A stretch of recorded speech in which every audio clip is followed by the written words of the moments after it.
So the idea behind Global Africa is really to bring together academics that are working in different parts of Africa and in some way on different issues and different aspects, but are all ultimately focused around development, particularly around the Sustainable Development Goals. So we have some colleagues who are working on issues around gender and education, health and security, violence against women and girls. So really it's about generating conversations between us that are really rooted in our case study experiences of working in different parts of Africa. So we have colleagues who are working in Mozambique, in the DRC, in Sudan, in South Sudan, in Malawi, in Kenya, and lots of different African contexts. So it's really understanding the differences but also the synergies.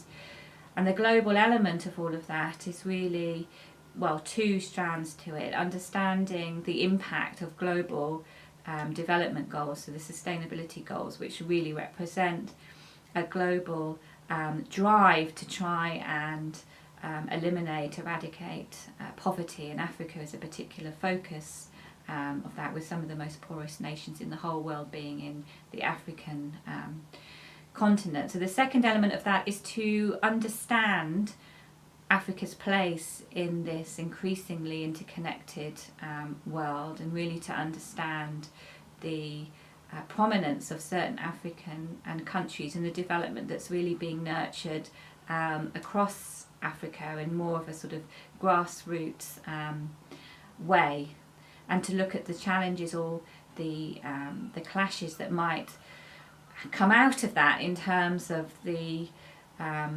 impact of outside influences through the Global Development Goals and external economic development, and a drive for Africa to structurally adjust and to look like other parts of the world, and the resistance from within Africa to that kind of drive, compared with the sort of more national and pan-African approaches to really nurturing Africa's future into the future.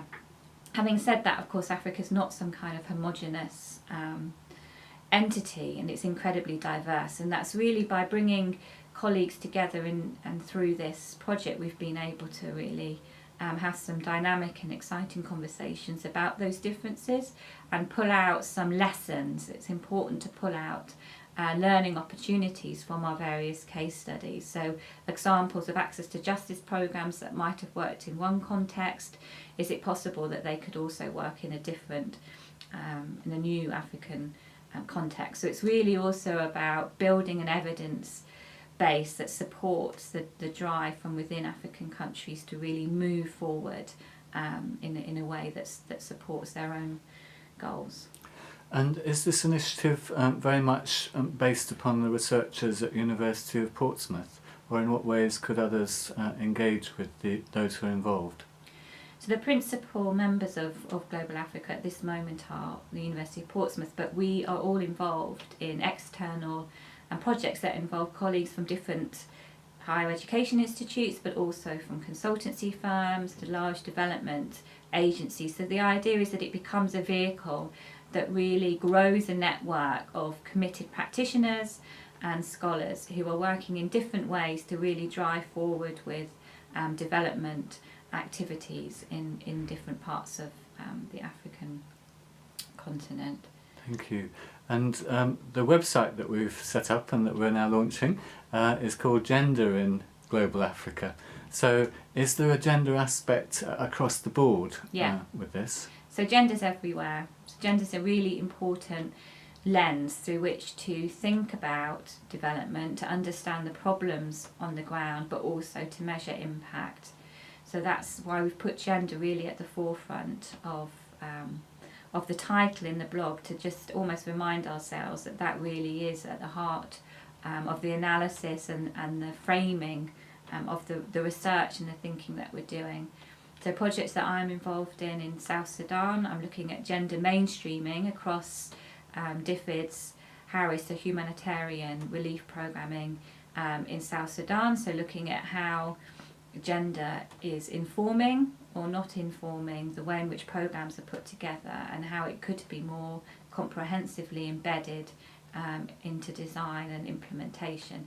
So that's one example, but I have colleagues that are working in education, looking at the impact of teenage pregnancy on girls' educational attainment and retainment in terms of staying on at school.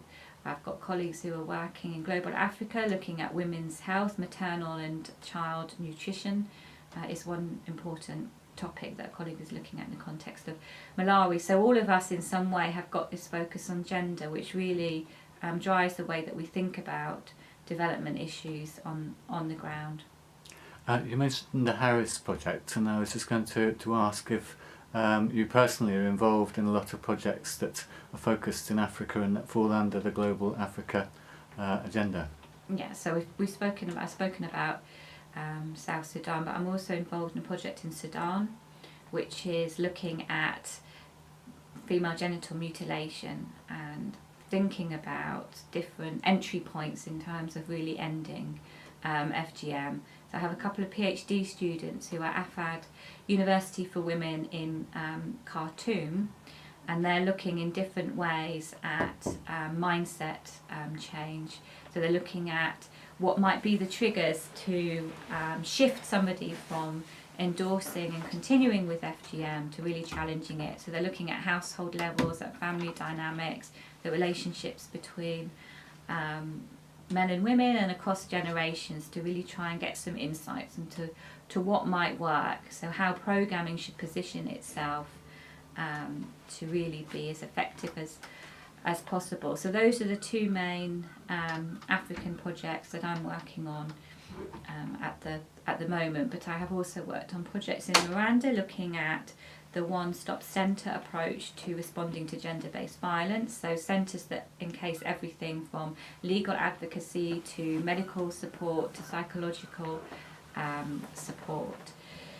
So I've conducted work looking at the emergence of this approach and thinking about how effective it is. Thank you very much.